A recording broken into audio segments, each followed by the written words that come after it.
I don't have a tripod, so you're sitting on a coffee pot, and I hope that's okay.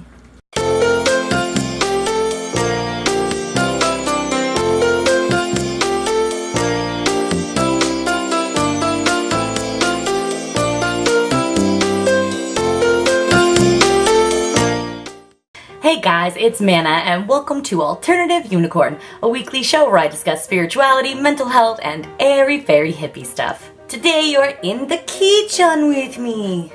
Can you see that you're in the kitchen? You're in the kitchen. And for today's episode, I thought that I would try something that I've been thinking about for a really, really long time, is making gluten-free, wheat-free, non-dairy, vegan mac and cheese. Let me preface this with this very disappointing story. So, in the stores now, they sell boxed, vegan, gluten-free mac and cheese, like home stuff. And since I started changing the way I eat, I really miss my comfort foods. Mac and cheese was a huge comfort food for me. And I made it, and some friends and I tried it. But that sauce was just too processed. It was too fake. It was too junk food tasting. And I did not like it at all. In fact, the 4 people, like it was me and 3 other people, and we were all trying it, and I don't think a single one of us even remotely liked the sauce. It just didn't taste good. And sorry out there, all you diet lovers. I'm new to the vegan cheese world, so maybe this is just how it's gonna be for me. But I'm hoping not, and I'm excited to see if I can fall in love with vegan cheese recipes. So this is kind of my attempt to, I've been craving it ever since then, and that was yesterday, so I was like, I have to make this, and a lot of you guys are into healthy eating, so I thought I would film it. I already pre-prepared a lot of stuff because, let's just be honest, no one wants to watch anyone cut things, or just me. So I started off by soaking a half a cup of raw almonds. I've been soaking those for a little bit. I found in a store some brown rice penne pasta. It's supposed to be sodium-free, gluten-free. We'll see. You're gonna want coconut milk, a sweet onion, carrots, potatoes, lemon, 2 pots of boiling water, and ground mustard. This recipe calls for nutritional yeast. Not only do I not know if that's like good for me or if that's something I want to eat, I couldn't find it. I went to 3 stores and I couldn't find it, so I probably needed to order it online and something, but I didn't do that. So I read other things. I saw people using ground mustard or mustard seed and all kinds of weird stuff, but I really wanted to try the cashew recipe. I'm gonna go with it, and hopefully this works out. Okay, so a whole cup of potatoes. Looks like a third of what I did here, I guess. And I'll just save the rest for a rainy day. That's a lot of potato left over. Okay, so it's probably good that I did that. Okay, so I've got my my cup of yellow potatoes, my 3rd cup of chopped onion, a 3rd cup of chopped onions, which I also chopped way more than I need, but I like onion flavor. I think I'm just gonna say F that and put it in there as well. I don't know, what do you guys think? Should I stick to the recipe? Ugh. I'm gonna put a little bit more, because no, just a little bit more. I just really like onion flavor. And then, I know it's supposed to be like a 1/3 cup of carrots, but I'm just gonna put a whole carrot in there too, because I don't mind carrot flavor. And, figure out what you do with the things that you drop. Put it in there and let that stuff boil. Now that this water is boiling, I'm gonna take my pasta and put about half of this bag in there, and we'll be back. Back to school's coming up for most of you tomorrow, I think.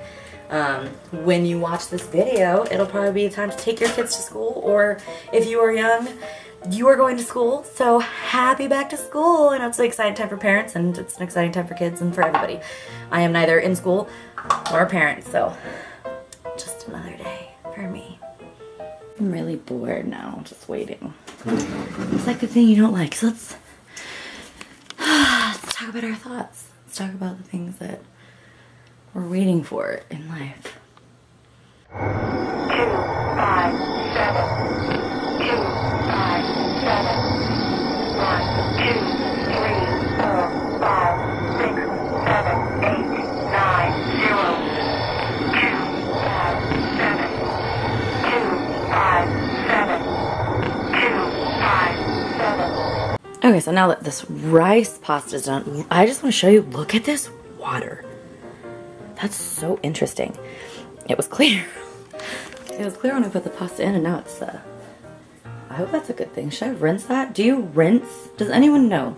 Do you rinse rice pasta noodles the way you rinse rice? Is that something you need to do? That water's awfully brown. Anyways, I'm gonna drain that. And then we're waiting for this mixture to be, the potatoes to be fork tender. Okay, we're back. So, pasta has been drained, sitting over there. It looks delicious. This has been drained, but you want to reserve 3/4 cup of the liquid that was used to make this so that you have that nice stock flavor. And now what we're gonna do is we're gonna put all these things into a blender. So this blender is not big. I need my hands.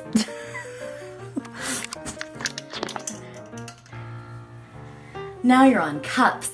So I'm gonna put that in there.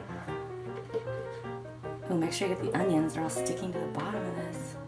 I knew I should have made more onion.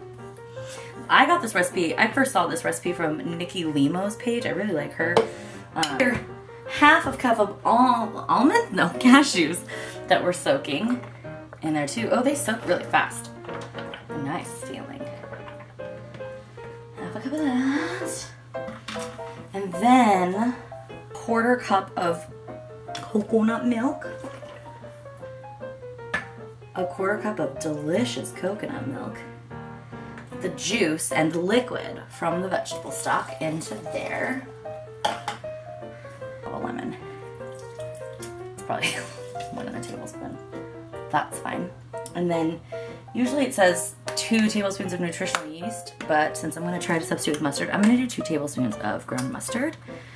And hopefully that will hopefully it'll be okay. If anything, it'll make it yellow, right? 2 tablespoons ground mustard. I look like an edgelord. What is going on? Salt and garlic powder. And now the magic happens.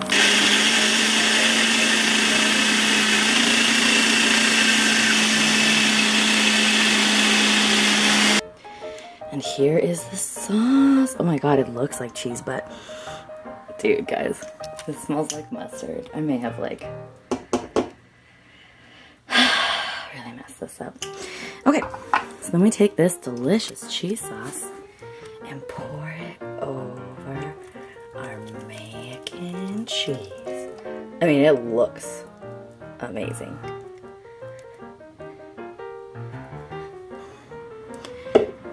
First reaction, swear to God.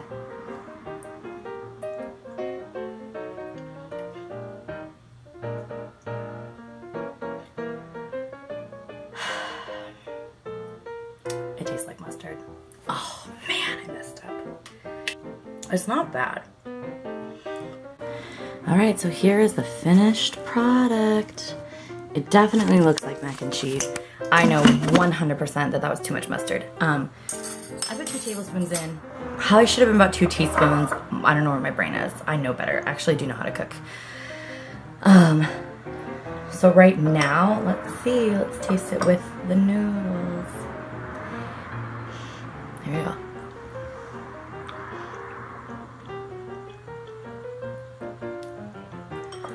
You know what? It's a lot better than that store-bought diet stuff. It's a lot better than that. Like, this definitely...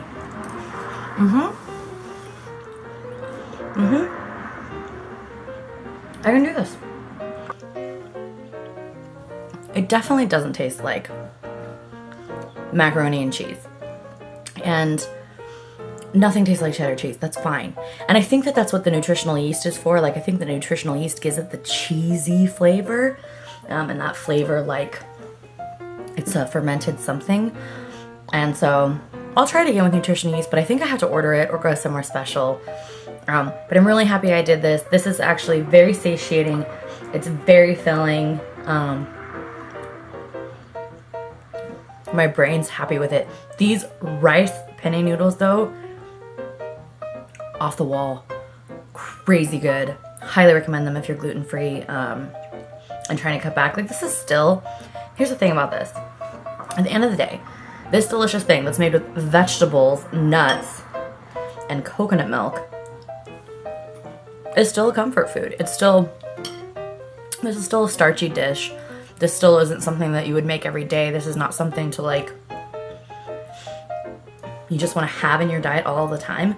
But this is definitely something that if you are just done with the Whole30, and the reason why I waited so long to do this is because I needed to make sure that rice was okay for me to eat and that my body could handle rice. And I don't eat rice every day, but sometimes I do want to eat it. So if I'm going to eat rice, this is a hell of a way to go about it. This is a good way to do it. This is a good way to not eat foods that you know hurt your body, but you still want something comforty and delicious and soothing that reminds you of something. This right there is it. What is it? I'm really happy with it. Superseded my expectations. The ground mustard doesn't change the flavor. It changes the smell. It gives you a horseradish aftertaste. So yeah, 2 teaspoons is probably going to be enough just to give it that little kick. I put 2 tablespoons. That's too much. Don't do that. Don't do what I did. I'm fine with it. It still is really delicious. So if it just didn't have that horseradish aftertaste, I think it'd be perfect. I did add some salt and paprika afterwards, so super successful. I'm really happy I tried this. I feel like this totally made up for the disaster of the fake cheese sauce that I ate yesterday. Really happy I did that. Thanks for stopping by and watching this weird video of me cooking in my kitchen. It was odd and weird and fun. It was a fun experience. I'm happy I did it, and thanks for coming with me. Like and subscribe. Don't forget to share. I will post my Facebook below and this recipe. I will post this recipe below too, with the modifications of the correct use of mustard that you should use. And yeah, thanks for stopping by, guys. Don't forget to comment, and if you have any requests and anything you'd like to see, please put it in the comments below. Send it to my Facebook, Instagram. You guys are beautiful. I love you. Mwah!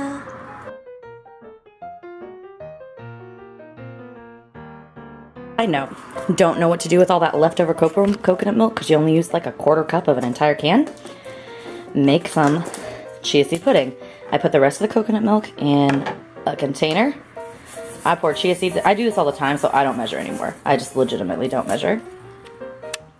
Woohoo! Put chia seeds in that coconut. Close it up tight. Shake, shake, shake, Sonora. Ooh, look at all that delicious baby music. That's what it should look like. Put it in the fridge overnight, and in the morning, eat with berries and nuts. It's delicious.